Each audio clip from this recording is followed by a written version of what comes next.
விரைவில் மகிழ்ச்சியான சம்பவம் ஒன்று உன் வீட்டில் நடக்கப் போகிறது. இது உன் சாயப்பாவின் வார்த்தைகள். ஒருபோதும் பொய்க்காதே என் குழந்தையே. என் பிள்ளைக்கு வாழ்க்கையில் எல்லாம் கிடைக்க வேண்டும் என்றுதான் உன் சாயப்பாவின் ஆசை. ஆனால் அதில் சின்ன வித்தியாசங்கள். உனக்கு நல்லவற்றை மட்டுமே உனக்கு வழங்க நான் ஆசைப்படுகின்றேன். என் பிள்ளை இன்றைக்கு பிடிவாதம் பிடித்ததற்கு அர்த்தம், வாழ்க்கையில் எனக்கென்று எதுவும் கிடையாதா, என் கனவுகள் நிறைவேறாமல் அப்படியே இருக்கிறதே என்ற ஆதங்கம்தான். ஏன் எனக்கு மட்டும் இப்படி?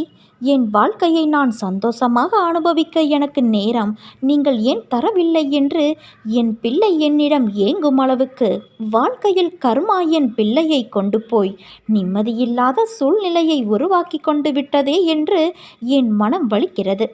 சாயப்பா, உங்களைத்தானே என் உயிராக நான் கருதுகிறேன். உங்கள் சொல் எனக்கு வேத